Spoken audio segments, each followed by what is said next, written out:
Traição tem cheiro.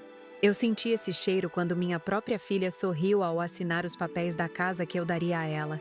Não era um sorriso de gratidão, era um sorriso de vitória, como se ela tivesse me derrotado em algum jogo que eu nem sabia que estávamos jogando. Meu nome é Zuleide Mendonça, tenho 67 anos, e o que vou contar hoje marca o capítulo mais doloroso da minha vida. Nunca imaginei que depois de décadas de sacrifício como mãe, eu seria tratada como um fardo a ser descartado assim que possível. Quando nos tornamos mães, entregamos nosso coração para caminhar pelo mundo fora do nosso corpo. Sentimos suas dores, comemoramos suas vitórias e aceitamos seus erros. Patrícia era minha caçula, nascida após uma gravidez difícil que quase me custou a vida. Talvez por isso, desde o começo, tive com ela uma relação diferente. Enquanto Henrique, meu primogênito, cresceu compreendendo o valor do trabalho e do respeito, Patrícia parecia absorver meu amor e cuidado, como se fosse obrigação minha fornecê-los. Ainda consigo ver claramente o momento em que tudo mudou entre nós. Foi no Cartório Fonseca, um prédio antigo no centro de Recife, com aquelas janelas altas coloniais e um ventilador de teto que girava preguiçosamente, espalhando o ar abafado de fevereiro. O tabelião, seu Juvenal, um senhor de quase 70 anos que conhecia minha família há décadas, organizava os papéis da escritura com suas mãos enrugadas. Minha advogada, doutora Cecília, estava ao meu lado, revisando cada cláusula do documento com aquela atenção meticulosa que sempre admirei nela. E então estava Patrícia, com seu cabelo perfeitamente arrumado e unhas impecáveis, segurando a mão do marido, Antônio, como se precisasse de apoio para não demonstrar a ansiedade que transparecia em seus olhos. Aqueles mesmos olhos que, quando criança, me olhavam com amor quando eu chegava cansada da fábrica têxtil, depois de trabalhar por mais de 12 horas tentando manter o negócio que meu marido havia deixado quando faleceu. A vida não foi fácil para mim depois que fiquei viúva. A indústria têxtil em Recife passava por dificuldades, e eu tinha 2 crianças para criar sozinha. Muitas noites dormia apenas 4 horas, entre administrar a fábrica e cuidar dos meus filhos. Minhas mãos, antes macias e delicadas, ganharam calos e marcas de trabalho.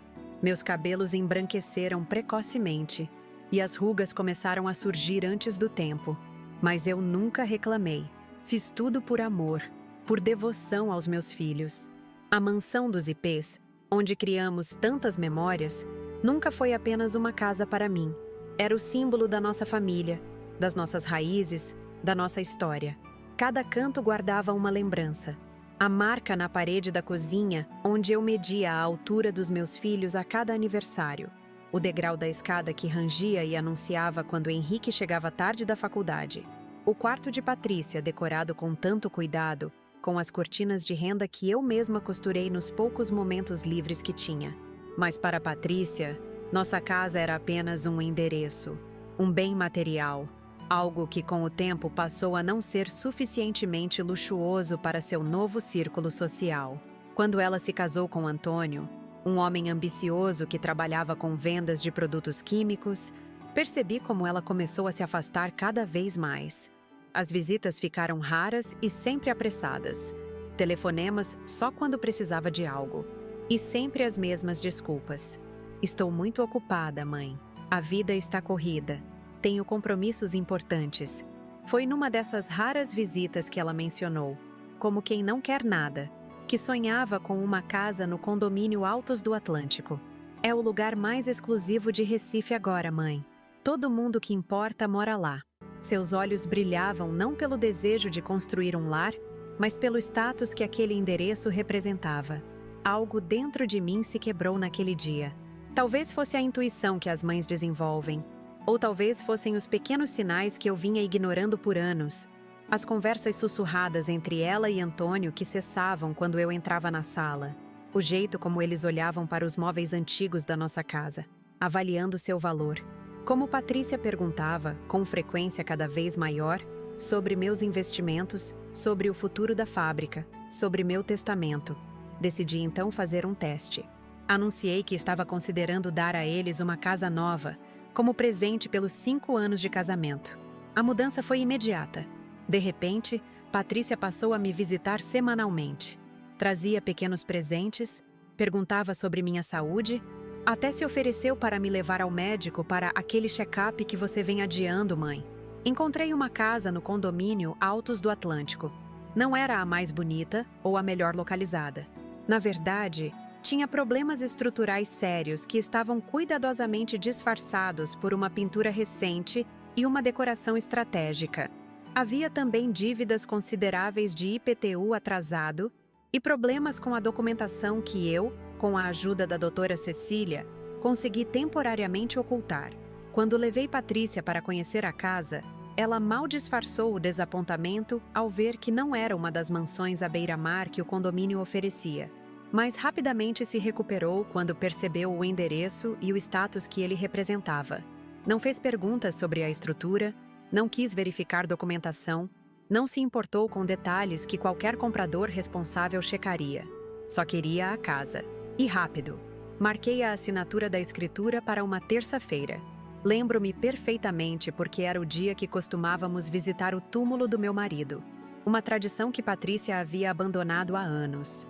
Cheguei ao cartório mais cedo para finalizar alguns detalhes com doutora Cecília e seu Juvenal. Tínhamos um plano baseado não em vingança, mas em proteção. Minha proteção. Quando Patrícia e Antônio chegaram, ela mal conseguia disfarçar a ansiedade. Sorria de forma exagerada, me abraçou com um afeto que não demonstrava há anos. Mãe, você não sabe o quanto isso significa para nós, disse ela com uma falsidade que me cortou como uma lâmina afiada. Começamos o processo. Papéis foram lidos, explicações foram dadas, assinaturas foram feitas. O ar-condicionado zumbia suavemente, contrastando com a tensão que eu sentia crescer. E então, quando coloquei minha assinatura no último documento e passei a caneta para Patrícia, aconteceu. Ela olhou para Antônio, apertou sua mão e, com um sorriso que jamais esquecerei, exclamou alto o suficiente para todos no cartório ouvirem. Graças a Deus! Agora vou me livrar de você, sua velha. O tempo pareceu congelar. Seu Juvenal derrubou os óculos de surpresa. Doutora Cecília colocou a mão no meu ombro, em um gesto silencioso de apoio. E eu não demonstrei surpresa, não derramei uma lágrima, não levantei a voz. Apenas disse, com uma calma que surpreendeu até a mim mesma. Eu já imaginava isso. Você sabe o que é olhar nos olhos da sua própria filha e não reconhecer nada do bebê que você embalou nas noites frias, da criança que você protegeu de pesadelos, da adolescente que você consolou após o primeiro coração partido? Você consegue imaginar a dor de perceber que, para a pessoa que você mais amou na vida, você não passa de um obstáculo a ser removido? Muitos me perguntam se não havia sinais, se eu realmente não percebi antes. A verdade é que o amor nos cega. Escolhemos acreditar no melhor das pessoas que amamos, mesmo quando todas as evidências apontam para o contrário. Talvez eu tenha visto os sinais e escolhido ignorá-los. Talvez eu tenha alimentado essa ingratidão com minha própria generosidade sem limites. Mas naquele momento, no cartório Fonseca, com o ventilador de teto girando lentamente acima de nós, algo dentro de mim se fortaleceu. Não era mais apenas a mãe dedicada, a viúva trabalhadora, a empresária incansável. Era uma mulher que finalmente compreendia que amor próprio e dignidade precisavam estar acima até mesmo dos laços de sangue. Minha história com Patrícia começou há 38 anos, numa madrugada chuvosa de março em Recife. Lembro-me como se fosse ontem do momento em que a coloquei pela primeira vez nos braços, tão pequena e frágil, com os olhinhos apertados contra a luz forte da sala de parto. Carlos, meu marido, chorava ao meu lado. Ela é perfeita, ele disse. E realmente era. Nunca imaginei que aquela criaturinha que dependia inteiramente de mim se tornaria a mesma pessoa que, décadas depois, me enxergaria apenas como um fardo. Nossa vida era simples, mas próspera. A fábrica têxtil que Carlos havia herdado do pai dele estava em ascensão, surfando na onda da indústria pernambucana dos anos 80. Morávamos na mansão dos ipês, não por ostentação, mas porque a casa pertencia à família dele há gerações. Uma construção majestosa, com janelões coloniais, piso de madeira maciça que estalava sob nossos passos, e um jardim onde plantei cada uma das flores e árvores frutíferas com minhas próprias mãos.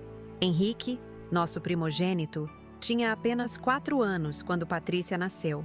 Desde o início, ele demonstrou um amor protetor pela irmãzinha, sempre querendo ajudar a trocar fraldas, dar mamadeira, contar histórias para ela dormir. Eram tempos de felicidade pura, daquelas que a gente só reconhece quando já passaram. Tudo mudou quando Carlos morreu. Um infarto fulminante durante uma reunião de negócios. Henrique tinha 12 anos, Patrícia apenas 8. Lembro-me de vê-los lado a lado no velório. 2 crianças de preto, tentando compreender por que o pai não acordava, por que a mãe não parava de chorar. Naquele dia, prometi a mim mesma que eles nunca sentiriam falta de nada, que eu seria forte o suficiente por nós 3. Assumi a fábrica numa época em que mulheres empresárias eram vistas com desconfiança. Os fornecedores tentavam me enganar, os clientes questionavam minha capacidade, os funcionários testavam minha autoridade. Saía de casa às 5 da manhã e voltava frequentemente depois das 9 da noite. Nos primeiros meses, perdi 12 quilos e ganhei os primeiros cabelos brancos. Minha mãe, Dona Teresa, veio morar conosco para cuidar das crianças enquanto eu lutava para manter nosso sustento. Foi ela quem primeiro notou as diferenças no comportamento de Patrícia. Essa menina tem um buraco dentro dela que nada preenche, Zuleide. Ela me disse uma noite, enquanto passávamos a roupa das crianças para a escola. Na época, interpretei como exagero de avó. Hoje, percebo o quanto ela estava certa. Enquanto Henrique compreendia nossas limitações temporárias, Patrícia parecia ressentir cada não que eu precisava dizer. Quando não pude comprar a boneca importada que ela queria, fez um escândalo na loja. Quando expliquei que não poderíamos viajar para a Disney naquele ano, como os pais da melhor amiga dela fariam, ela me acusou de não amá-la. A cada negativa, eu compensava trabalhando mais horas, assumindo mais riscos no negócio, apenas para ver um sorriso no rosto dela. Foi esse padrão que estabelecemos. Patrícia exigia, eu cedia. Quando não conseguia atender suas demandas imediatamente, ela se afastava emocionalmente, me tratando com frieza calculada, até que eu encontrasse uma forma de satisfazer seus desejos. Era uma dinâmica doentia que eu, em minha culpa de mãe que trabalhava demais, não conseguia romper. A adolescência apenas intensificou esse comportamento. Enquanto Henrique ajudava na fábrica depois da escola, aprendendo o negócio da família, Patrícia se cercava de amigos de famílias ricas, sempre voltando para casa insatisfeita com o que tínhamos.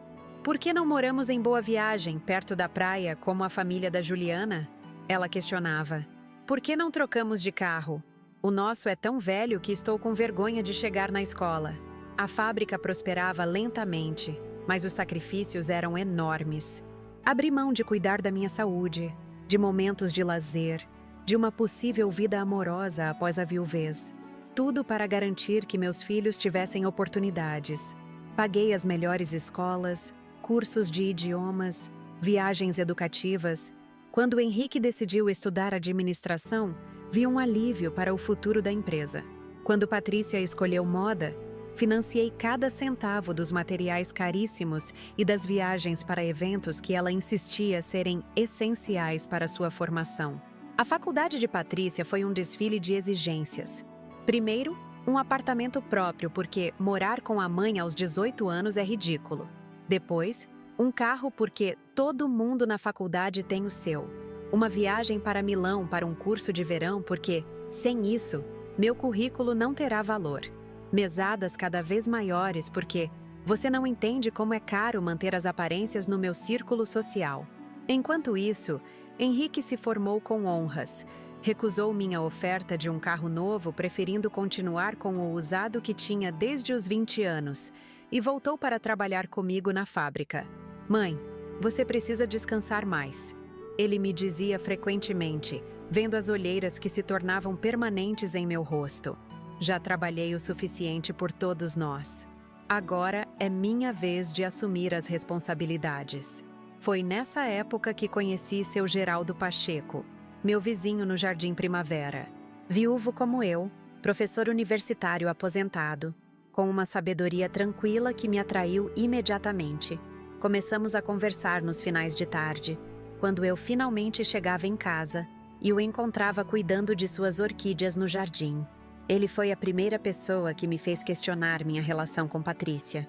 "Parece que você está alimentando um poço sem fundo", ele me disse um dia, depois de me ouvir contar sobre o último capricho de Patrícia.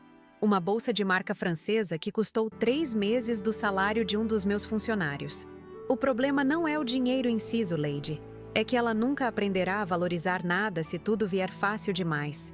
Talvez ele estivesse certo, mas era tarde demais para mudar o curso daquela relação. Patrícia se formou sem grandes honras.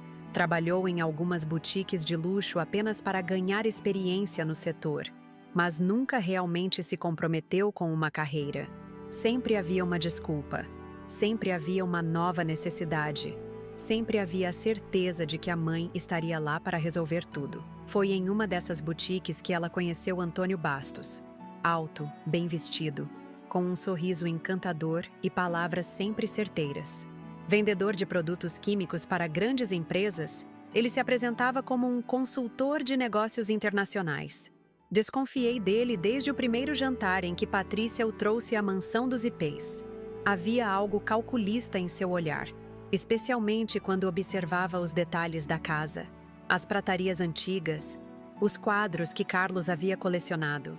"Sua mãe deve ter uma fortuna guardada", ouvi Antônio dizer a Patrícia quando passavam pelo corredor, sem perceber que eu estava no escritório com a porta entreaberta.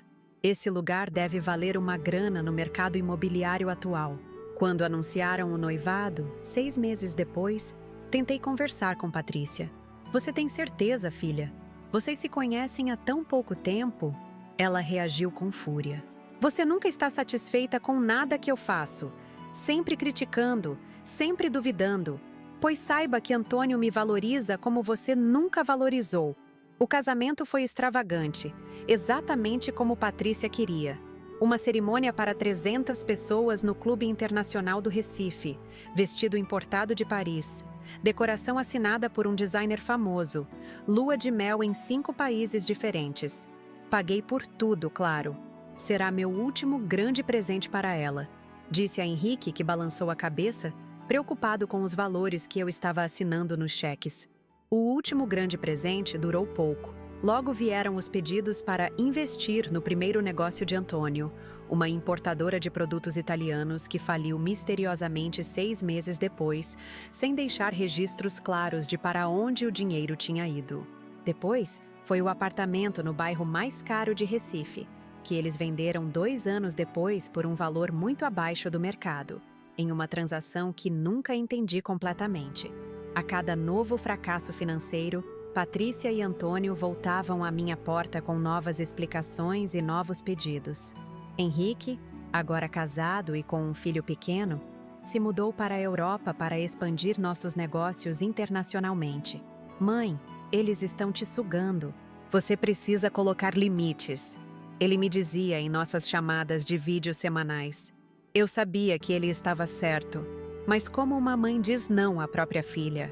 A gota d'água veio quando descobri, através de Joana, minha fiel empregada há mais de 2 décadas, que Patrícia e Antônio haviam estado em meu escritório na mansão, procurando documentos da fábrica e informações sobre minhas contas bancárias. "Dona Zuleide, não é da minha conta, mas achei estranho. Eles estavam mexendo nas suas gavetas quando voltei da feira. Disfarçaram dizendo que procuravam uma foto antiga, mas vi que os papéis do seu cofre estavam fora do lugar. Naquela noite, não consegui dormir. Repassei mentalmente cada momento da minha relação com Patrícia, cada sacrifício feito, cada decepção engolida. Pela primeira vez, permiti-me ver com clareza o padrão de manipulação que havia aceitado por décadas. Na manhã seguinte, liguei para a doutora Cecília Fontes, minha advogada de confiança. "Quero uma auditoria completa nas minhas contas dos últimos 5 anos", solicitei. "E quero saber exatamente como estão distribuídos meus bens e quais as implicações legais se eu decidir fazer mudanças no meu testamento." Os resultados da auditoria vieram 3 semanas depois e foram devastadores. Pequenas somas desapareciam regularmente das minhas contas, sempre em valores que eu poderia não notar imediatamente. Cheques com assinaturas que pareciam muito com a minha, mas não eram. Documentos da fábrica que haviam sido usados como garantia para empréstimos que eu nunca autorizei. O esquema era sofisticado e vinha acontecendo há pelo menos 3 anos. Tem as digitais de Antônio por toda parte, disse doutora Cecília, mostrando-me os documentos. Mas Patrícia certamente está envolvida. Ninguém teria acesso a tantas informações pessoais suas sem a ajuda dela. Ai, foi nesse momento que decidi que precisava fazer algo. Não por vingança, mas por necessidade de proteção. Se continuasse assim, em poucos anos eu estaria completamente arruinada. E então o que aconteceria? Patrícia e Antônio me abandonariam sem um segundo pensamento. Isso era certo. A oportunidade surgiu quando Patrícia mencionou pela 3ª vez naquele mês o quanto desejava uma casa no condomínio Altos do Atlântico. Todo mundo que importa vive lá agora, mãe. Seria um investimento para o seu neto futuro também. Ela ainda não estava grávida, mas usava a possibilidade de me dar um neto como mais uma forma de manipulação. Vou pensar no assunto, respondi, com uma ideia já começando a se formar em minha mente. Na semana seguinte, pedi à doutora Cecília que encontrasse uma propriedade no condomínio. Não das melhores, mas que tivesse a aparência de status que Patrícia tanto valorizava. Encontramos a casa perfeita, uma construção bonita por fora, mas com problemas estruturais sérios que exigiriam uma reforma completa em breve. O telhado estava prestes a desabar. A fiação elétrica era perigosamente antiga e havia infiltrações por toda parte, cuidadosamente disfarçadas com tinta fresca. Além disso, havia 3 anos de IPTU atrasado e uma dívida considerável com a Associação de Moradores. Quando mostrei a casa a Patrícia, ela mal conteve a excitação. Não inspecionou nada além da fachada e da localização privilegiada. Não fez perguntas sobre a estrutura. Não quis ver a documentação completa. Não se preocupou com detalhes que qualquer pessoa minimamente responsável verificaria antes de aceitar um imóvel. É perfeita, mãe. Quando podemos fazer a transferência? Combinamos tudo para a semana seguinte, no cartório Fonseca. Com a ajuda de doutora Cecília e seu Juvenal, o tabelião, preparei 2 conjuntos de documentos. O primeiro, a escritura da casa, continha uma cláusula de usufruto vitalício que garantia meu direito de morar na propriedade até o fim da minha vida. O segundo era uma compilação das provas dos desvios financeiros que Patrícia e Antônio haviam feito ao longo dos anos. Durante os dias que antecederam a assinatura, Patrícia me ligava constantemente, verificando se estava tudo certo, se eu não havia mudado de ideia, se precisava de ajuda com alguma coisa. De repente, eu era a mãe mais amada do mundo. Ela até me convidou para almoçar no restaurante Sabor do Mar, meu favorito, que não visitávamos juntas há pelo menos 2 anos. No dia da assinatura, vesti meu melhor conjunto, arrumei o cabelo e fiz uma maquiagem leve. Queria estar impecável para o que estava por vir. Olhei-me no espelho e mal reconheci a mulher que me encarava de volta.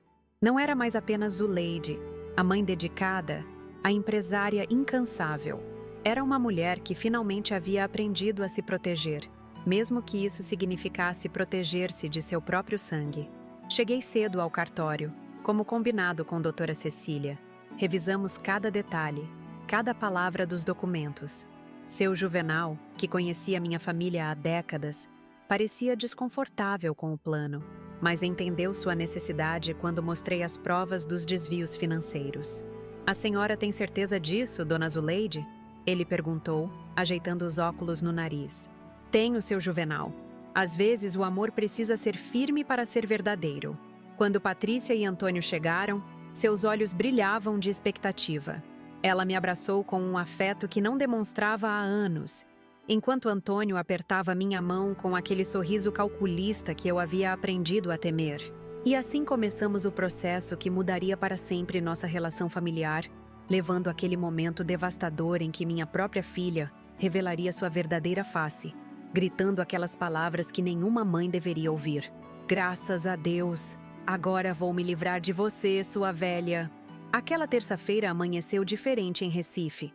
O céu estava carregado, anunciando uma daquelas chuvas tropicais que caem de repente, transformando as ruas em pequenos rios.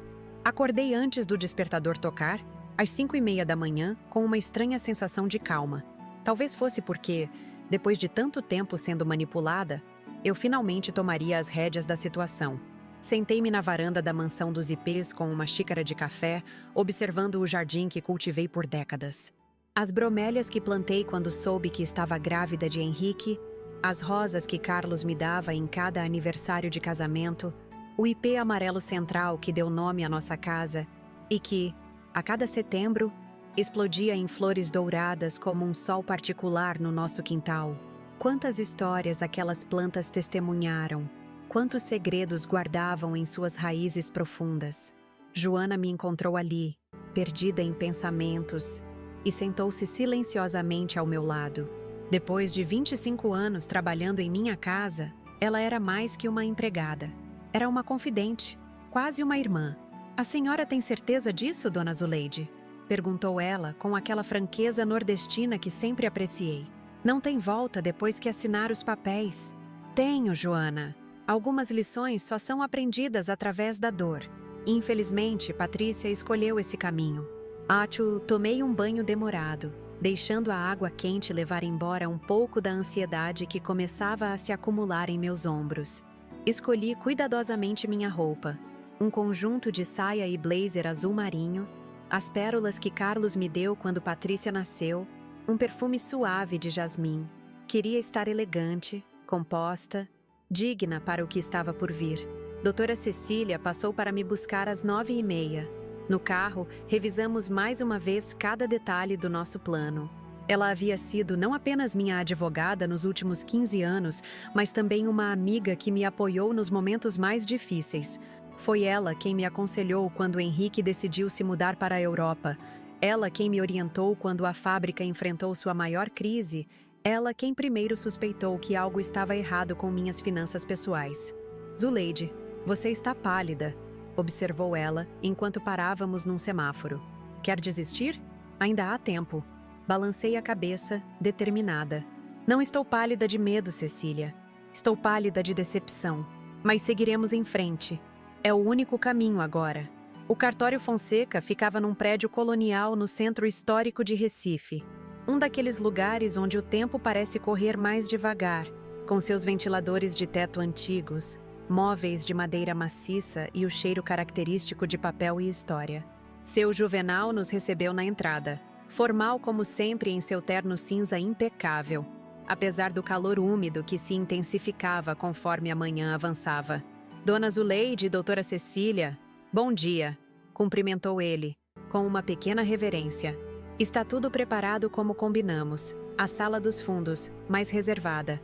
Entramos no escritório designado, uma sala ampla com janelas altas que davam para um pátio interno, onde um pé de jasmim-manga florescia, perfumando o ambiente. A mesa central, de madeira escura e entalhes trabalhados, estava arrumada com os documentos organizados em 2 pilhas distintas. A primeira, mais visível, continha a escritura da casa no condomínio Altos do Atlântico. A segunda, parcialmente escondida numa pasta marrom, guardava as provas dos desvios financeiros e a verdadeira armadilha que eu havia preparado. Cecília organizou seus papéis enquanto eu observava a chuva que começava a cair lá fora. Grandes gotas batiam contra as vidraças, criando um ruído de fundo que me lembrava as tardes de infância em Olinda, quando minha mãe me ensinava a fazer renda enquanto esperávamos a tempestade passar. Como seria bom voltar àqueles dias simples, quando o futuro parecia tão cheio de possibilidades e eu ainda não conhecia o gosto amargo da traição. Às 10:45, ouvi vozes no corredor. Reconheci imediatamente o tom exageradamente animado de Patrícia e o barítono controlado de Antônio. Respirei fundo, ajeitei a postura e preparei meu melhor sorriso. Aquele que aprendi a usar em negociações difíceis, quando precisava esconder meus verdadeiros sentimentos. Eles entraram como um casal de comercial de TV. Ela com um vestido branco de algodão que certamente custara uma fortuna, cabelos perfeitamente arrumados em ondas suaves, maquiagem impecável. Ele de calça social clara e camisa azul, relógio dourado no pulso, aquele sorriso ensaiado que nunca atingia os olhos. Perfeitos por fora, podres por dentro, como a casa que estavam prestes a receber. "Mamãe!" exclamou Patrícia, vindo me abraçar com um entusiasmo que beirava o cômico. "Você está linda! Esse conjunto fica maravilhoso em você!" Deixei-me ser abraçada, sentindo o perfume francês que ela usava, provavelmente comprado com dinheiro desviado das minhas contas. Antônio se aproximou, beijando-me nas duas faces com aquela intimidade forçada que sempre me causava arrepios. "Dona Zuleide, a senhora é realmente uma mãe excepcional", disse ele, com aquela voz melíflua que usava quando queria impressionar. "Não conheço ninguém tão generoso quanto a senhora." Seu Juvenal pigarreou, convidando-nos a sentar. Patrícia escolheu o lugar ao meu lado, segurando minha mão como se fôssemos melhores amigas. Antônio se posicionou estrategicamente ao lado de Cecília, provavelmente tentando ler os documentos de cabeça para baixo. "Bem, estamos aqui para a transferência da propriedade localizada no condomínio Altos do Atlântico, número 237, para o nome da senhora Patrícia Mendonça Bastos", começou seu Juvenal, colocando os óculos de leitura. "Antes de prosseguirmos, preciso confirmar se todos estão cientes dos termos e condições desta transferência." "Claro, claro", apressou-se Antônio, tamborilando os dedos na mesa. "Podemos acelerar a parte burocrática? Temos compromissos mais tarde." Troquei um olhar rápido com Cecília, que assentiu discretamente. O anzol estava lançado, e eles mordiam a isca exatamente como havíamos previsto. "Infelizmente, senhor Bastos, no cartório não podemos acelerar procedimentos legais", respondeu seu Juvenal, com aquela formalidade que só os homens de sua geração conseguem manter. "Cada documento precisa ser lido e compreendido antes da assinatura." Percebi Patrícia revirando os olhos, impaciente. Como aquela menina havia se transformado nessa mulher fria e calculista? Onde eu havia errado? A chuva intensificou-se lá fora, como se o céu compartilhasse minha tristeza. Seu Juvenal começou a ler a escritura, detalhando a localização exata do imóvel, suas dimensões, os limites da propriedade. Patrícia fingia interesse, acenando ocasionalmente, enquanto Antônio verificava o relógio a cada 2 minutos. Nenhum dos dois prestava verdadeira atenção aos detalhes, principalmente quando seu Juvenal, seguindo nossas instruções, acelerou propositalmente a leitura ao chegar na parte que mencionava o usufruto vitalício e as dívidas pendentes. E, sendo assim, a propriedade transfere-se à senhora Patrícia Mendonça Bastos, com todas as suas características, benfeitorias e obrigações associadas, conforme descrito no anexo financeiro B. "Que anexo financeiro?", interrompeu Antônio, subitamente alerta. "É apenas formalidade", interviu Cecília suavemente.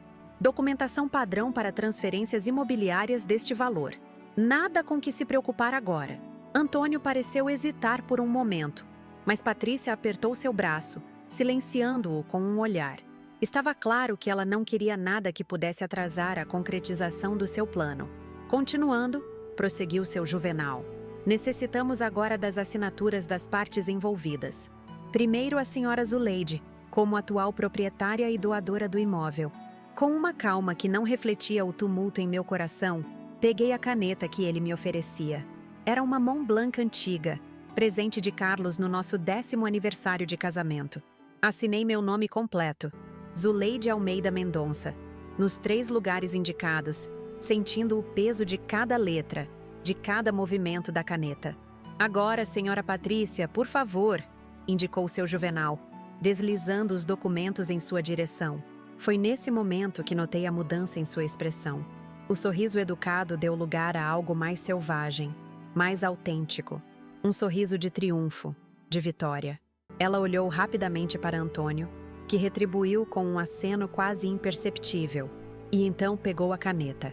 Antes de assinar, porém, ela não conseguiu conter o que provavelmente estava guardando há anos.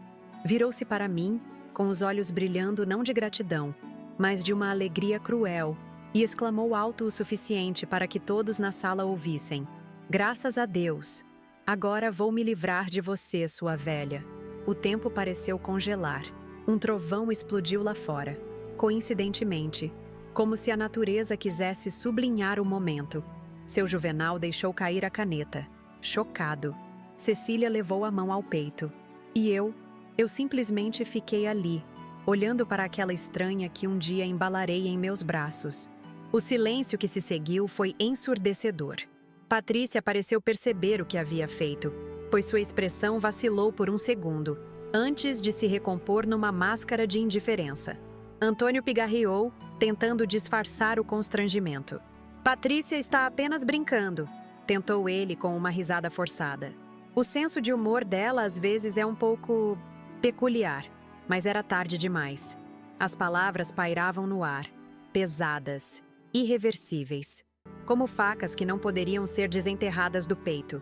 Foi então que falei com uma voz tão calma que surpreendeu até a mim mesma. Eu já imaginava isso. Vi a confusão passar pelo rosto de Patrícia. Ela esperava lágrimas, súplicas, talvez até uma cena dramática. Não esperava esta aceitação tranquila, esta ausência de surpresa. "O quê?" começou ela, mas eu continuei, ainda serena. Por isso tomei algumas precauções. Fiz um sinal para Cecília, que imediatamente abriu a pasta marrom que estava ao seu lado. Dela, retirou o segundo conjunto de documentos, aqueles que Patrícia e Antônio não sabiam que existiam. "Antes de continuar com esta assinatura", disse eu, "acho que vocês deveriam estar cientes de algumas particularidades desta transferência." Deslizei os papéis na direção deles. Patrícia os pegou, ainda confusa, enquanto Antônio se inclinava para ler por cima de seu ombro. Vi seus rostos mudarem lentamente, da confusão para a compreensão e finalmente para o horror. Isso não pode ser legal", gaguejou Antônio, o primeiro a recuperar a voz. "Não podemos aceitar essas condições." "Que condições?" perguntou seu Juvenal, fingindo não saber exatamente o que estava acontecendo, conforme havíamos combinado.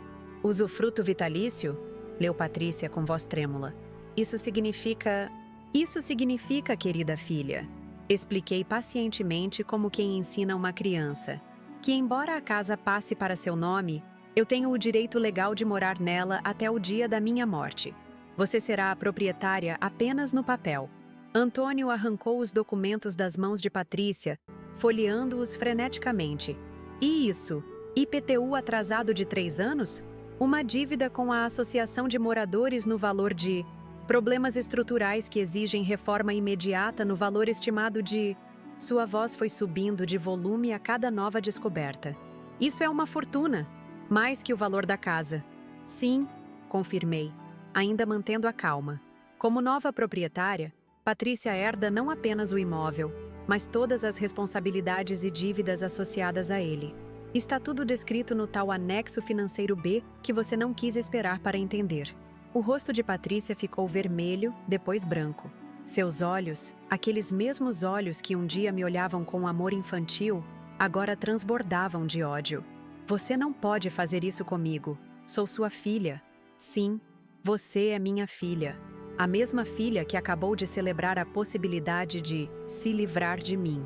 A mesma filha que, junto com seu marido, vem desviando dinheiro das minhas contas nos últimos anos." Patrícia congelou. Antônio deixou escapar um som estrangulado. "Não sei do que você está falando", tentou ele, mas sua voz falhou. Cecília escolheu esse momento para intervir com sua precisão de advogada experiente. "Senhores, temos aqui uma documentação extensiva de transferências não autorizadas, cheques forjados e acessos indevidos às contas da senhora Zuleide. Conforme o artigo 171 do Código Penal, isso configura estelionato, com pena prevista de 1 a 5 anos de reclusão. E como se trata de crime contra a pessoa idosa, a pena é aumentada em 1/3. A chuva continuava a cair lá fora, constante, como as lágrimas que eu não derramava. Um relâmpago iluminou brevemente a sala, destacando os rostos pálidos de Patrícia e Antônio. Você não faria isso", desafiou Patrícia, mas sua voz traía a incerteza. "Não denunciaria sua própria filha à polícia." Levantei-me lentamente, apoiando as mãos na mesa de madeira antiga. "Não, Patrícia, eu não faria isso. Apesar de tudo, ainda sou sua mãe. Por isso estou oferecendo uma alternativa. Antônio se inclinou para a frente, subitamente interessado. Sempre o negociador, sempre calculando ângulos e possibilidades. Que alternativa? Vocês têm duas opções, expliquei, sentindo um estranho poder na situação. Primeira, assinam a escritura como está, aceitando todas as condições. A casa passa para o nome de Patrícia, mas eu continuo morando nela. E vocês assumem todas as dívidas e custos de manutenção. Em troca, não apresento queixa pelos desvios financeiros. E a segunda opção? Perguntou Patrícia com a voz quase inaudível. Segunda opção, não assinam nada hoje. Saímos daqui e amanhã cedo apresento toda esta documentação à polícia. Vocês enfrentam um processo criminal por estelionato contra a pessoa idosa, com grandes chances de condenação, considerando as provas que temos. O silêncio que se seguiu foi denso, pesado como o ar úmido de Recife antes de uma tempestade. Antônio e Patrícia se entreolharam, uma conversa silenciosa acontecendo entre eles. Eu podia quase ouvir os cálculos que faziam, pesando custos e benefícios, procurando uma saída que não existia. Quanto tempo temos para decidir? Perguntou finalmente Antônio, tentando ganhar tempo. Agora, respondi simplesmente. Seu Juvenal tem outros compromissos, e eu também. Decidam. Assinam ou saímos daqui diretamente para a delegacia? Mais um trovão ribombou lá fora, como se o universo estivesse aplaudindo minha firmeza recém-descoberta. Patrícia me olhava como se nunca tivesse me visto antes. E talvez realmente não tivesse. Talvez toda a sua vida ela só tivesse enxergado a mãe dedicada, a fonte inesgotável de recursos. Nunca a mulher que havia construído um negócio do zero, que havia enfrentado um mercado dominado por homens, que havia sobrevivido à viuvez precoce e a todas as tempestades que a vida havia lançado em seu caminho. E então, pressionei, vendo o relógio na parede marcar 11h45. Qual será? Antônio foi o primeiro a se manifestar, pigarreando como sempre fazia quando se sentia encurralado. Lembro-me de observar suas mãos, aquelas mãos bem cuidadas com unhas perfeitamente aparadas, tremendo levemente enquanto tentava recuperar o controle da situação. Dona Zuleide, acho que estamos todos um pouco exaltados. Ele começou, usando aquele tom conciliador que reservava para negociações difíceis. Talvez devêssemos fazer uma pausa, tomar um café e retomar esta conversa com mais calma. Olhei diretamente nos olhos dele, aqueles olhos castanhos que nunca sustentavam o olhar por muito tempo, sempre desviando quando confrontados com verdades incômodas. Não há necessidade de pausa, Antônio. A situação é bastante simples. Vocês assinam agora ou vamos à delegacia. Não há terceira opção. A chuva havia diminuído lá fora, mas o céu continuava carregado, como se esperasse o desfecho daquele drama familiar, para decidir se limpava ou despejava outra tempestade sobre Recife. Pela janela entreaberta, podia sentir o cheiro da terra molhada, misturado ao perfume adocicado do jasmim-manga no pátio interno. Patrícia parecia petrificada, como se não conseguisse processar que sua mãe, aquela mesma mãe que sempre cedeu a todos os seus caprichos, agora a enfrentava com tamanha determinação. Seus olhos, tão parecidos com os de Carlos, estavam arregalados em choque e indignação. Você planejou isso, acusou ela finalmente com a voz trêmula. Você nos atraiu para uma armadilha. Eu apenas me preparei, filha. Da mesma forma que você e Antônio se prepararam para me despojar de tudo que construí. Não é verdade. Nós apenas... Apenas o quê, Patrícia? Apenas desviaram dinheiro das minhas contas? Apenas falsificaram minha assinatura em cheques? Apenas planejaram me abandonar assim que conseguissem o que queriam? Minha voz permanecia calma, quase distante, como se estivesse falando de estranhos, e não da minha própria filha. Talvez fosse um mecanismo de defesa, uma forma de meu coração se proteger da dor lancinante de admitir que havia criado alguém capaz de tanta frieza. Vocês têm 2 minutos para decidir, anunciei, consultando o relógio de pulso que Henrique havia me dado no último Natal. Um gesto simples de carinho que Patrícia nunca havia igualado. Depois disso, Doutora Cecília tem instruções para seguir diretamente à delegacia. Antônio e Patrícia trocaram olhares desesperados.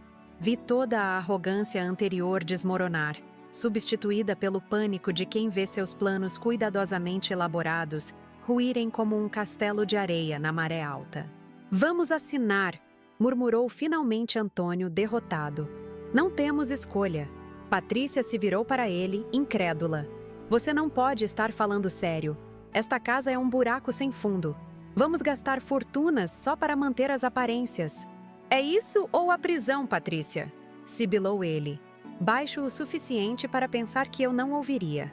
"Podemos encontrar uma saída depois." Foi quando percebi que precisava proteger ainda mais minha posição.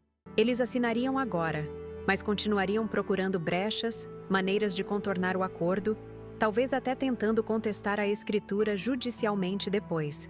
Fiz um sinal discreto para Cecília, que imediatamente entendeu minha preocupação. Ela abriu sua pasta mais uma vez e retirou um documento adicional. "Antes da assinatura final", anunciou ela com sua voz profissional, "gostaríamos que os senhores assinassem também esta declaração, reconhecendo que estão cientes de todas as condições e que aceitam voluntariamente os termos da transferência." "Que declaração é essa? Não foi mencionada antes", protestou Antônio, a desconfiança evidente em sua voz. "É apenas uma formalidade legal para garantir que ninguém possa alegar posteriormente que foi induzido ao erro ou coagido", explicou Cecília, deslizando o documento na direção deles. "Uma proteção para todas as partes envolvidas." O que Cecília não explicou, e que Antônio e Patrícia descobririam apenas mais tarde, é que aquela declaração também incluía uma confissão implícita de conhecimento sobre os desvios financeiros e uma renúncia ao direito de contestar judicialmente qualquer aspecto da transferência no futuro. Um detalhe pequeno, mas crucial, enterrado em meio ao jargão jurídico que eles, em seu desespero, não se dariam ao trabalho de ler com atenção. Enquanto eles relutantemente revisavam o novo documento, pedi licença para ir ao banheiro. Precisava de um momento sozinha, um respiro antes do ato final daquela peça dolorosa. Tranquei-me no pequeno lavabo do cartório e finalmente permiti que as lágrimas, contidas por tanto tempo, escorressem silenciosamente pelo meu rosto. Não eram lágrimas de tristeza pela situação atual, mas pelo que poderia ter sido. Pelos sonhos que alimentei quando segurei Patrícia pela primeira vez nos braços. Pela família unida que imaginei ter quando a vi dar seus primeiros passos, chamar-me de mamãe pela primeira vez, soprar as velhinhas do seu primeiro aniversário. Onde foi que tudo deu errado? Em que momento meu amor incondicional se transformou em uma fraqueza a ser explorada? Lavei o rosto com água fria, recompus a maquiagem com os poucos itens que carregava na bolsa e respirei fundo várias vezes. No espelho, vi uma mulher diferente daquela que havia entrado no cartório mais cedo. Havia uma nova determinação em meus olhos, uma força que nem eu mesma sabia que possuía. Quando voltei à sala, encontrei Patrícia e Antônio debruçados sobre os documentos, cochichando furiosamente entre si. Ao me verem, endireitaram-se rapidamente, tentando aparentar normalidade. "Algum problema com os termos?" perguntei, retomando meu lugar à mesa. Não, não!" apressou-se Antônio, forçando um sorriso. "Apenas alguns detalhes que estávamos esclarecendo." "Ótimo! Então podemos prosseguir com as assinaturas?" Seu Juvenal, que havia permanecido em silêncio durante toda a troca tensa, agora se manifestou novamente, ajeitando os óculos no nariz. "Se todas as partes estiverem de acordo, podemos finalizar o processo." Houve um momento de hesitação, como se o tempo tivesse desacelerado. Vi Patrícia olhar mais uma vez para Antônio, em busca de confirmação ou talvez de uma saída milagrosa que não existia. Vi o imperceptível aceno dele, a rendição disfarçada de estratégia. E então, com movimentos mecânicos, como se seus membros não respondessem completamente aos comandos do cérebro, ela pegou a caneta. Sua assinatura, normalmente elegante e elaborada, resultado das aulas de caligrafia que insisti que fizesse na adolescência, agora saía trêmula e insegura no papel. Uma metáfora perfeita para como seu mundo cuidadosamente planejado desmoronava diante dos seus olhos. Antônio assinou em seguida, com aquela eficiência prática que sempre demonstrava em questões financeiras. Seu rosto estava impassível, mas eu conhecia homens como ele bem o suficiente para perceber os sinais. A mandíbula tensa, a testa levemente franzida, o olhar calculista buscando ângulos, avaliando possibilidades futuras. "Está feito", declarou o seu Juvenal, carimbando os documentos com um golpe seco que ecoou na sala silenciosa. "A propriedade agora está oficialmente em nome da senhora Patrícia Mendonça Bastos, com usufruto vitalício garantido à senhora Zuleide Almeida Mendonça, e todas as obrigações financeiras conforme especificado no anexo B." Houve um silêncio pesado, como se ninguém soubesse exatamente o que fazer ou dizer a seguir. Foi Cecília quem quebrou o impasse, levantando-se com a elegância profissional que sempre a caracterizava. "Bem, creio que nossos assuntos estão concluídos por hoje. Seu Juvenal, agradeço a atenção e o profissionalismo de sempre." Levantei-me também, reunindo minha bolsa e meus documentos com movimentos deliberadamente lentos. Não tinha pressa agora. A urgência havia passado, substituída por uma estranha paz. Não a paz da resolução completa, mas a paz de quem deu o primeiro passo para recuperar o controle da própria vida. "Vocês não podem simplesmente sair assim", protestou Patrícia, levantando-se abruptamente. "Isso não acabou." Olhei para minha filha, aquela estranha que usava o rosto da minha menina, e sorri tristemente. "Você tem razão, Patrícia. Isso não acabou. Na verdade, é apenas o começo." "O começo do quê?" perguntou ela, desconfiada. "Do seu aprendizado sobre responsabilidade e consequências. Algo que aparentemente falhei em ensinar adequadamente durante sua criação." Virei-me para sair, mas Antônio bloqueou meu caminho. Não de forma ameaçadora, mas insistente. "Dona Zuleide, precisamos conversar mais sobre isso. Deve haver algum acordo que possamos fazer, alguma forma de renegociar estes termos." Olhei diretamente nos olhos dele, sem vacilar. "Não há nada a renegociar, Antônio. Vocês fizeram suas escolhas muito antes de hoje. Agora precisam viver com elas." Contornei-o e caminhei até a porta, sentindo um misto de tristeza e libertação. Antes de sair, porém, virei-me uma última vez. "Ah, e já que somos agora aí coabitantes, devo informá-los que me mudarei para a casa no final desta semana. Joana virá comigo, claro. Ela está comigo há 25 anos e não poderia deixá-la para trás." Vi o horror crescer nos olhos de Patrícia. "Você vai morar conosco? Mas nós tínhamos planos." "Sim, eu imagino que tinham. Infelizmente, esses planos terão que ser ajustados. Aliás, o telhado está com infiltrações sérias no quarto principal, aquele com a bela vista para o jardim, que naturalmente será meu. Vocês precisarão providenciar o conserto antes da minha mudança. E há o IPTU atrasado que precisa ser regularizado imediatamente, antes que a prefeitura tome medidas mais severas." Saí para o corredor, acompanhada por Cecília, deixando para trás uma Patrícia boquiaberta e um Antônio visivelmente tenso. A chuva havia parado completamente agora, e um sol tímido começava a romper entre as nuvens, lançando feixes de luz dourada pelos vitrais coloridos do corredor do cartório. "Você está bem?" perguntou Cecília baixinho, apertando meu braço em um gesto de apoio. "Não", respondi honestamente. "Mas estarei, eventualmente." Saímos para a rua molhada, onde o calor típico de Recife já começava a evaporar a água da chuva, criando uma névoa leve que dançava entre os edifícios históricos. Respirei fundo, sentindo o ar úmido encher meus pulmões, como se estivesse respirando verdadeiramente pela primeira vez em anos. "O que você vai fazer agora?" perguntou Cecília, enquanto caminhávamos até seu carro estacionado. "Agora", disse eu com uma determinação que surpreendeu a nós duas, "vou colocar minha casa em ordem, literalmente e figurativamente." Naquela mesma tarde, voltei à mansão dos IPs e comecei a organizar minha mudança.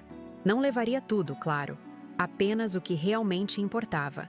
As fotografias de Carlos e das crianças nos tempos felizes, os livros que amava, algumas peças de roupa, os documentos essenciais. O resto, os móveis antigos, as pratarias, os quadros valiosos, deixaria para trás. Não por generosidade, mas por desapego. Havia carregado peso demais por tempo demais. Joana me ajudava a embalar minhas memórias em caixas cuidadosamente etiquetadas, ocasionalmente parando para comentar sobre algum objeto que trazia lembranças particulares. "Lembra deste, Dona Zuleide?" perguntou ela, segurando um pequeno vaso de porcelana pintado à mão. A menina Patrícia fez na escola, no Dia das Mães. Ela devia ter uns 8 anos. Peguei o vaso, passando os dedos pelas pinceladas irregulares, pelos desenhos infantis de flores e corações. Sim, eu lembrava. Lembrava do orgulho nos olhos dela quando me entregou o presente, embrulhado desajeitadamente em papel colorido.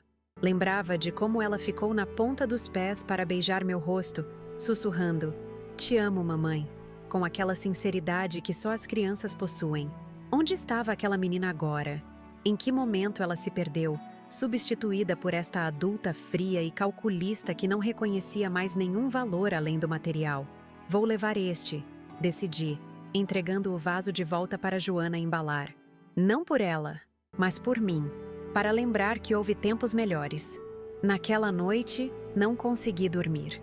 Fiquei na varanda da mansão dos Ipês, observando a lua cheia iluminar o jardim que tanto amava, refletindo sobre os estranhos caminhos que a vida nos leva. Nunca imaginei que aos 67 anos estaria essencialmente sem teto, não por falta de recursos, mas por ter sido traída pelas pessoas em quem mais confiava. No dia seguinte, recebi uma ligação de Henrique, da Europa. Como sempre, ele parecia sentir quando algo importante acontecia, mesmo estando a milhares de quilômetros de distância. "Mãe, está tudo bem?" Tive uma sensação estranha ontem, como se algo tivesse mudado. Contei a ele tudo o que havia acontecido. As palavras saíam mais facilmente agora, como se o choque inicial tivesse passado, deixando apenas a clareza cristalina dos fatos. Henrique ouviu em silêncio, interrompendo apenas ocasionalmente para fazer perguntas pontuais. "Quero voltar", disse ele finalmente. "Você não deveria enfrentar isso sozinha." "Não, filho. Seu lugar é aí agora, com sua família, expandindo nossos negócios. Estou bem. Na verdade, estou melhor do que estive em muito tempo." E era verdade. Apesar da dor, havia uma sensação de limpeza, como se um abscesso há muito tempo infeccionado tivesse finalmente sido drenado.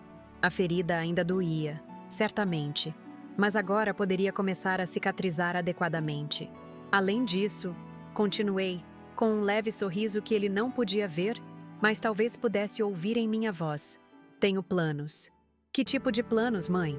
perguntou ele, a preocupação evidente mesmo através da distância. "Planos para garantir que sua irmã aprenda algumas lições importantes sobre família, gratidão e respeito, da maneira mais difícil possível." Quando desliguei, senti-me mais leve, como se compartilhar a história com o Henrique tivesse aliviado parte do peso. Voltei a organizar minhas coisas, agora com renovada energia. Em 3 dias, estaria me mudando para a casa no condomínio Altos do Atlântico, a mesma casa que Patrícia tanto desejou, nunca imaginando que se tornaria o cenário de sua maior lição de vida. Na manhã da mudança, recebi uma visita inesperada. Patrícia, sozinha, sem o marido que normalmente falava por ela nas situações difíceis. Estava abatida, com olheiras profundas sob os olhos, vestida de forma mais simples do que seu habitual. "Podemos conversar?" perguntou ela, parada na soleira da porta como uma estranha, não como alguém que cresceu correndo pelos corredores daquela casa. "Entre", respondi, afastando-me da porta para dar passagem a Patrícia. Observei-a caminhar hesitante pelo hall de entrada da mansão dos Ipês, como se estivesse em território desconhecido e não na casa onde passou toda a sua infância e adolescência. As caixas de mudança estavam empilhadas estrategicamente pela sala, algumas já fechadas e etiquetadas, outras ainda abertas, esperando os últimos itens. Joana trabalhava silenciosamente na cozinha, preparando o café da manhã que eu mal havia tocado, preocupada demais com os acontecimentos dos últimos dias para sentir fome. Patrícia parou no meio da sala, olhando para as caixas com uma expressão difícil de decifrar. Parte culpa, parte raiva, parte desespero. Estava vestida de forma simples, com jeans e uma blusa branca básica, os cabelos presos num rabo de cavalo descuidado, tão diferente da mulher impecavelmente arrumada que entrou no cartório dias atrás, confiante em sua vitória iminente.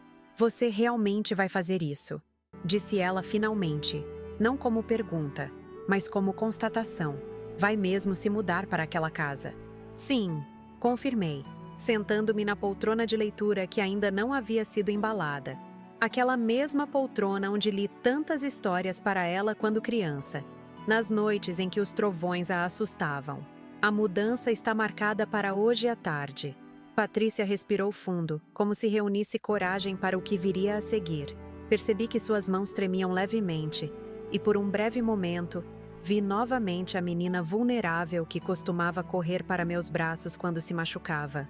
"Mamãe, isso é loucura!" começou ela com a voz controlada.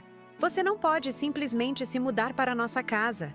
Não há espaço para todos nós. Não desse jeito." "Sua casa?" repeti, com uma calma que não sentia por dentro. "Você quer dizer, a casa que eu comprei e transferi para seu nome, com a condição explícita de manter meu direito de moradia vitalícia? Essa casa?" Ela passou a mão pelos cabelos, um gesto nervoso que herdou do pai. Carlos fazia exatamente o mesmo movimento quando se sentia encurralado em alguma situação difícil. "Você sabe que não era isso que tínhamos planejado", murmurou ela, evitando meu olhar. "Foi um mal-entendido." "Um mal-entendido?" Deixei escapar uma risada seca, sem humor. "Patrícia", você gritou, no cartório, na frente de testemunhas, que finalmente iria se livrar dessa velha. "Não me parece que haja muito espaço para mal-entendidos nisso." Ela enrubesceu, parte vergonha, parte irritação por ser confrontada tão diretamente. Foi um momento de frustração. Não era o que eu realmente queria dizer. "E os desvios de dinheiro das minhas contas?" perguntei, mantendo a voz baixa, mas firme. "Também foram momentos de frustração? Os cheques falsificados com minha assinatura? As transferências não autorizadas? As tentativas de acessar meus documentos da fábrica?" Patrícia empalideceu visivelmente. Parecia que ela havia esquecido, ou talvez nunca tivesse realmente compreendido, o quanto eu sabia sobre suas atividades ilícitas. "Foi Antônio", sussurrou ela, como se jogar o marido debaixo do ônibus pudesse salvá-la. "Ele me convenceu. Disse que era apenas um empréstimo temporário, que reporíamos tudo antes que você percebesse." Olhei para minha filha, essa mulher que eu havia carregado em meu ventre, amamentado em meus seios, embalado em noites sem fim, e senti uma mistura de tristeza e decepção tão profunda que parecia corroer meu próprio ser. "E você acreditou? Ou escolheu acreditar porque era conveniente?" Ela não respondeu imediatamente. Caminhou até a janela que dava para o jardim, o mesmo jardim onde costumava brincar com suas bonecas, onde comemoramos tantos aniversários, onde plantei cada flor com minhas próprias mãos. "As coisas não estão bem entre nós", confessou finalmente, ainda de costas para mim. "Antônio e eu estamos com problemas financeiros sérios. Os negócios dele não deram certo, temos dívidas. Precisávamos de um recomeço.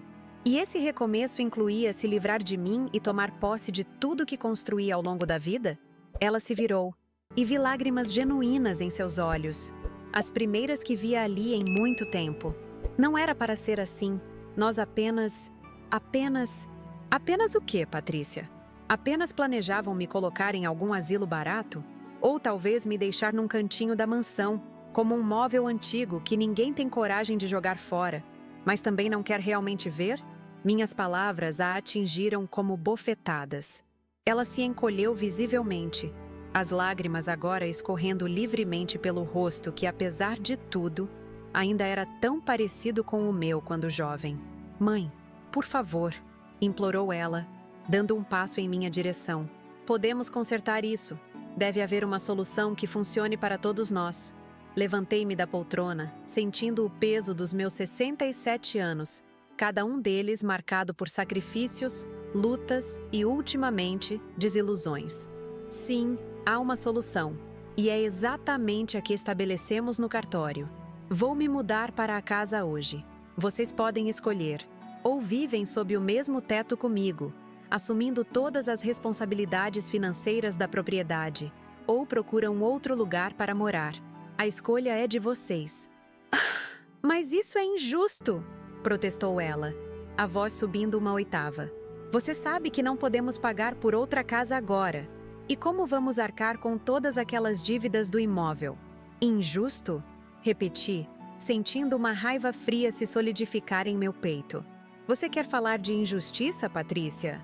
Injusto foi eu trabalhar 16 horas por dia durante anos para dar a você e seu irmão tudo do melhor.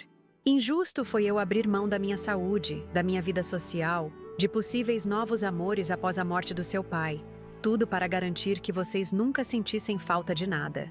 Injusto foi eu investir cada centavo na sua educação, nos seus caprichos, nos seus sonhos, apenas para descobrir que você e seu marido planejavam me descartar como lixo usado assim que conseguissem o que queriam. Minha voz não se elevou em momento algum, mas cada palavra saiu carregada do peso de décadas de sacrifício e meses de traição recém-descoberta. Patrícia recuou como se tivesse sido fisicamente atingida. Quanto às dívidas, continuei recuperando a compostura, vocês descobrirão, como eu descobri ao longo da vida, que há sempre um jeito quando não há escolha. Talvez seja a hora de Antônio conseguir um emprego de verdade, em vez de inventar negócios que nunca dão certo. Talvez seja a hora de você usar seu diploma de moda, que custou uma pequena fortuna, para realmente trabalhar e construir uma carreira. Talvez seja a hora de vocês dois crescerem e assumirem responsabilidades, como adultos. O silêncio que se seguiu foi denso, carregado de emoções não ditas, e verdades dolorosas finalmente expostas.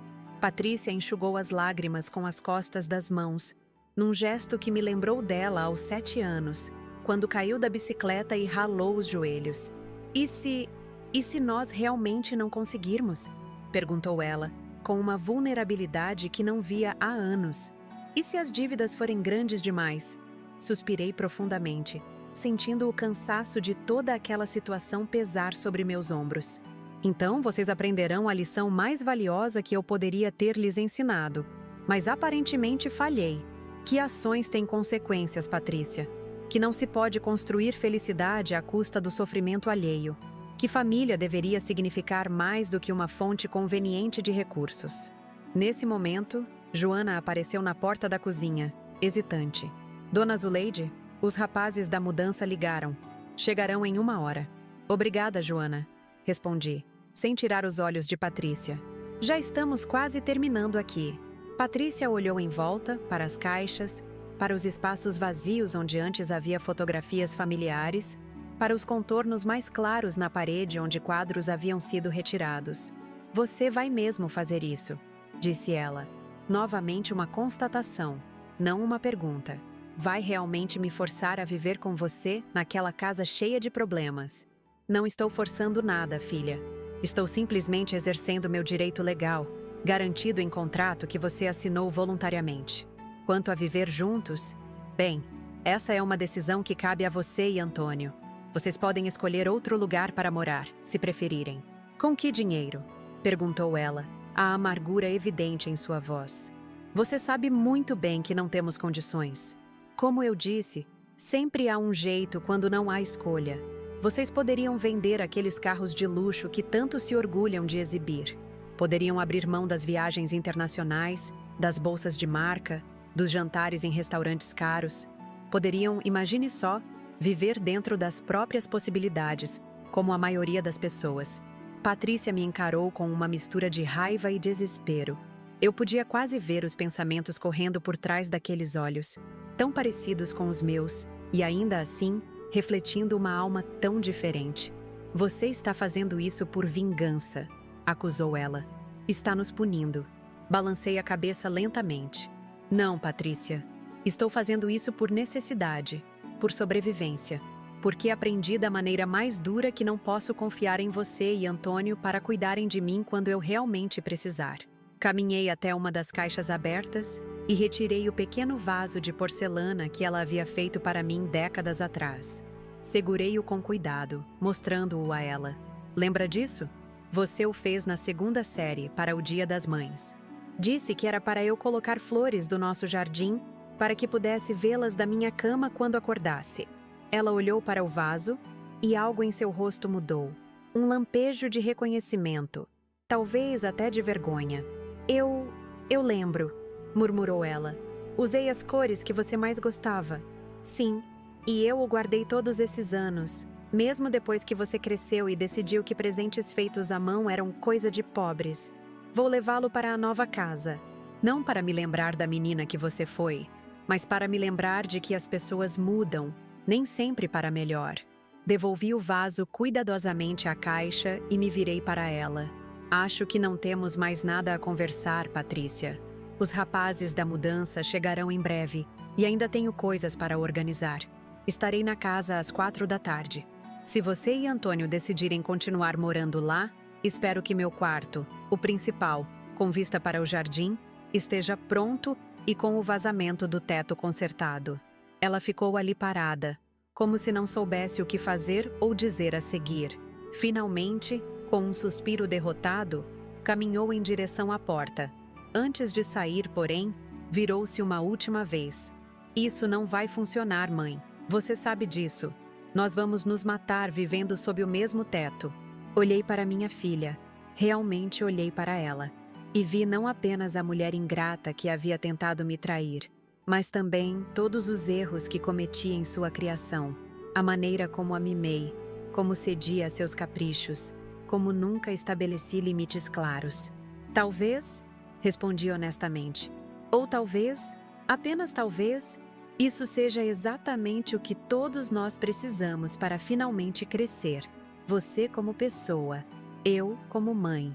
Patrícia saiu sem dizer mais nada, fechando a porta com mais força do que o necessário. Através da janela, via entrar em seu carro importado e partir, provavelmente para contar a Antônio sobre o fracasso de sua missão conciliatória. Joana se aproximou cautelosamente, como se temesse interromper meus pensamentos. A senhora está bem, dona Zuleide? Respirei fundo, sentindo o aroma familiar da minha casa. Madeira antiga, livros, o perfume suave das flores do jardim entrando pela janela aberta.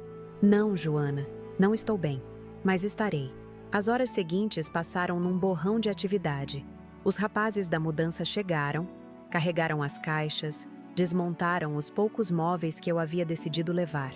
Caminhei uma última vez por cada cômodo da mansão dos ipês, despedindo-me silenciosamente de cada memória, cada marca na parede, cada cantinho que testemunhou os altos e baixos da minha vida.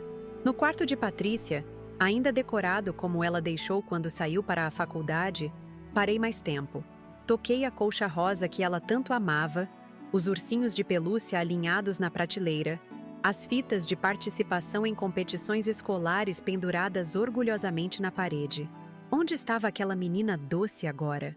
Em que momento ela se transformou na mulher fria que gritou: "Agora vou me livrar de você, sua velha", com tanta convicção?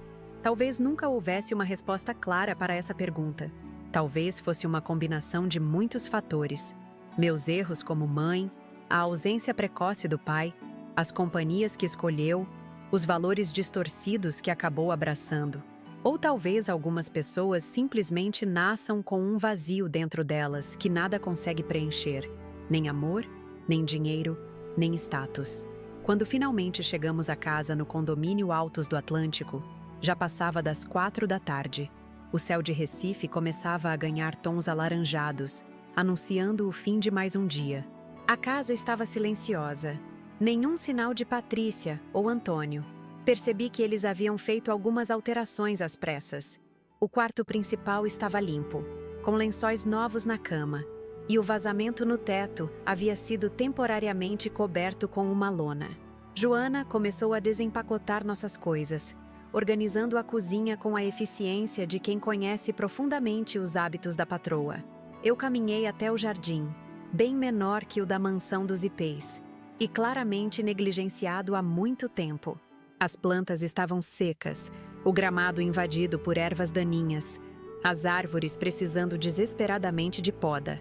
Abaixei-me e toquei a terra ressecada, sentindo sua textura entre meus dedos. Terra é terra. não importa onde esteja.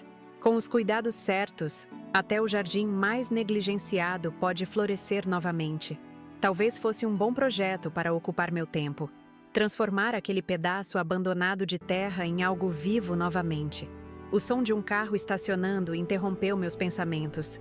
Levantei-me com certa dificuldade, os joelhos já não eram os mesmos, e caminhei de volta para a casa. Pela janela da sala, vi Patrícia e Antônio saindo do carro, carregando algumas sacolas de supermercado. Seus rostos estavam tensos, as posturas rígidas, como soldados marchando para uma batalha que sabiam que não podiam vencer. Respirei fundo e abri a porta para recebê-los. Não sabia exatamente o que o futuro reservava para nós três naquela casa estranha, com seu telhado comprometido e suas paredes que escondiam tantos problemas. Mas sabia que, pela primeira vez em muito tempo, eu estava no controle da minha própria vida. E isso, por si só, já era uma vitória. Bem-vindos, disse simplesmente, observando suas expressões desconfortáveis. Acho que temos muito a conversar sobre como será nossa convivência. E assim começou o capítulo mais estranho e inesperado da minha vida, morando com minha própria filha e seu marido. Não como a mãe submissa que eles esperavam explorar, mas como a mulher forte que finalmente havia aprendido a estabelecer limites. Uma lição que deveria ter ensinado a Patrícia décadas atrás, mas que nunca é tarde demais para aprender. Hoje se completam exatamente 2 anos desde aquele dia em que entrei pela primeira vez na casa do condomínio Altos do Atlântico como moradora oficial. 2 anos de aprendizados, confrontos, lágrimas e, surpreendentemente, alguns momentos de reconciliação que eu jamais imaginei possíveis. A convivência inicial foi exatamente como imaginei, tensa, silenciosa, carregada de ressentimentos não expressos. Patrícia e Antônio tentaram de todas as formas tornar minha permanência insuportável, deixando a televisão em volume alto durante a madrugada, esquecendo de me avisar sobre compromissos importantes, ignorando minhas solicitações mais básicas sobre a manutenção da casa. Mas eu não cedi. Com a paciência que apenas 6 décadas de vida podem proporcionar, mantive-me firme em minha posição.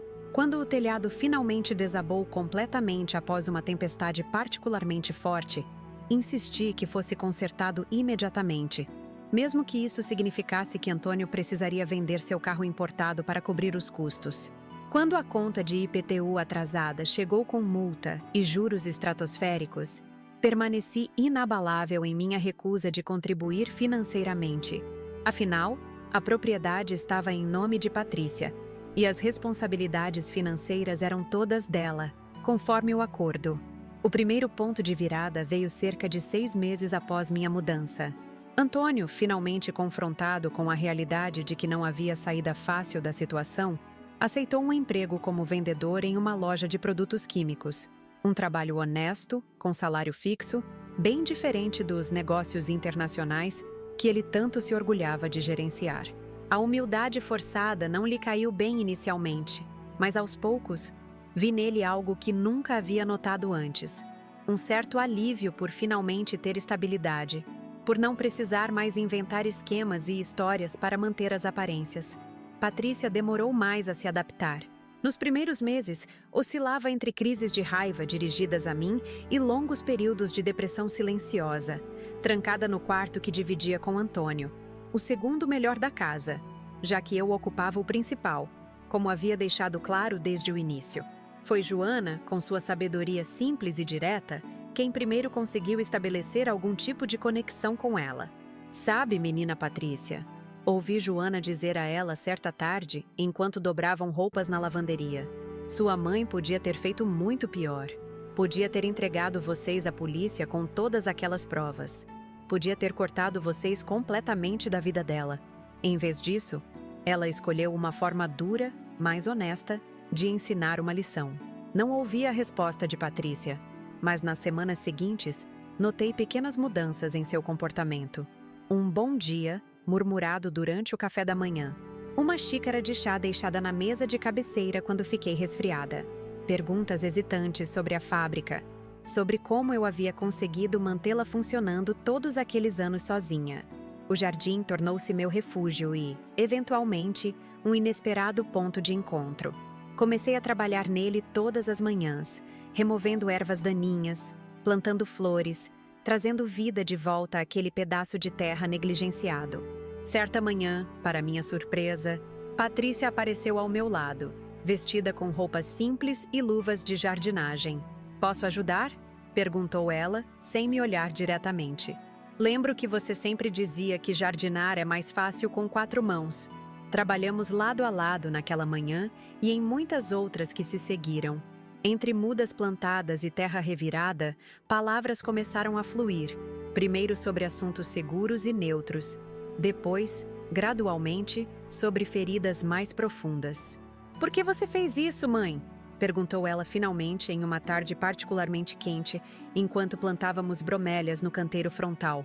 "Por que não simplesmente me deserdou, ou me denunciou, ou, sei lá, qualquer coisa menos isso?" Sentei-me nos calcanhares, encarando-a diretamente. "Por que te deserdar seria fácil demais? Para mim e para você. Denunciar seria cruel demais, apesar de tudo. Mas isso nos forçou a olhar uma para a outra. Realmente olhar, pela primeira vez em décadas." Ela considerou minhas palavras em silêncio, continuando a cavar pequenos buracos para as mudas. "Sabe o que é mais difícil de aceitar?" disse ela finalmente. "Que no fundo você estava certa. Sobre tudo. Sobre Antônio, sobre mim, sobre como vivíamos em uma fantasia insustentável. Aquela conversa não resolveu tudo, claro. Houve muitas outras discussões, muitos outros momentos de tensão. Mas foi um começo. Um pequeno broto de honestidade crescendo em meio ao jardim de ressentimentos que havíamos cultivado por tanto tempo. Henrique voltou da Europa para uma visita 6 meses depois, trazendo a esposa e meu neto, que eu conhecia apenas por chamadas de vídeo. Sua presença catalisou mais mudanças em nossa estranha dinâmica familiar. Ver os 2 irmãos juntos novamente, observar como Patrícia interagia com o sobrinho, com uma gentileza que eu quase havia esquecido que ela possuía, trouxe à tona memórias de tempos mais simples, quando éramos apenas uma família tentando seguir em frente após a perda de Carlos. Hoje, nossa convivência ainda está longe de ser perfeita. Há dias difíceis, há discussões, há momentos em que antigas mágoas ressurgem com força total, mas há também jantares compartilhados onde conseguimos rir juntos. Há projetos em comum, como a reforma completa que finalmente conseguimos fazer na casa, com cada um contribuindo de acordo com suas possibilidades. Há, principalmente, um respeito mútuo que nunca existiu antes, um reconhecimento de que somos todas pessoas imperfeitas, tentando fazer o melhor que podemos com as ferramentas emocionais que possuímos.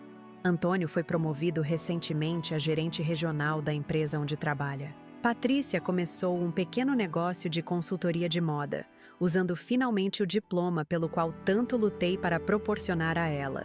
E eu redescobri partes de mim mesma que havia perdido ao longo do caminho, enquanto tentava ser apenas mãe, apenas empresária, apenas viúva. Se você está assistindo esta história no canal Vovó Lembrou, talvez esteja se perguntando qual é a lição aqui. Não sei se tenho uma resposta simples. Talvez seja sobre como o amor verdadeiro às vezes precisa ser firme. Talvez seja sobre como nunca é tarde demais para estabelecer limites saudáveis, mesmo com aqueles que mais amamos, ou especialmente com eles. Talvez seja simplesmente sobre como famílias são complicadas, imperfeitas e ainda assim fundamentalmente importantes em nossas vidas. O que aprendi nestes últimos 2 anos é que perdoar não significa esquecer, nem significa permitir que os mesmos comportamentos nocivos se repitam. Perdoar significa abrir espaço para um novo tipo de relacionamento, construído sobre bases mais honestas. Minha história ainda está sendo escrita, como a de todos nós.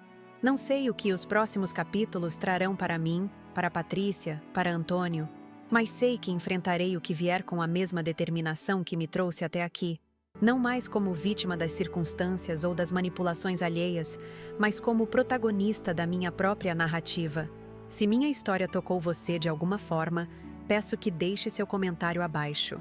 Gostaria muito de saber se você já passou por algo semelhante, como lidou com traições familiares, ou que lições tirou das minhas experiências. Seus comentários não são apenas números para este canal. São conexões reais, são histórias compartilhadas, são mãos estendidas através da distância. Não se esqueça também de se inscrever no canal Vovó Lembrou para acompanhar mais histórias como esta. Acredite, tenho muito mais para compartilhar das minhas 7 décadas de vida, e cada experiência traz consigo aprendizados que talvez possam iluminar seu próprio caminho. Se esta história significou algo para você, também gostaria de pedir que deixe seu like. É um gesto simples, mas que ajuda imensamente este canal a alcançar mais pessoas que poderiam se beneficiar destas narrativas de vida real. E se você puder, considere apoiar o canal através do Valeu Demais, nossa forma de receber doações para cobrir os custos de produção. Produzir conteúdo diário de qualidade exige recursos, tempo e dedicação. Sua contribuição, por menor que seja, faz toda a diferença para que possamos continuar trazendo histórias como a minha todos os dias, com a qualidade que você merece. Este canal nasceu da crença de que nossas histórias importam, que nossas experiências podem servir de farol para outros navegando em mares turbulentos similares. Cada doação recebida através do Valeu Demais é investida diretamente na produção de novos vídeos, na melhoria do equipamento, na pesquisa de novas histórias que merecem ser contadas. Agradeço profundamente por você ter ficado até o final da minha história. Por ter ouvido o relato de uma senhora de 67 anos sobre traição, perdão, limites e recomeços. Em um mundo cada vez mais acelerado, saber que você dedicou seu tempo a escutar minha jornada me enche de gratidão. Até o próximo vídeo, aqui no Vovó Lembrou. Porque nossas memórias são mais que apenas lembranças. São lições que precisam ser compartilhadas.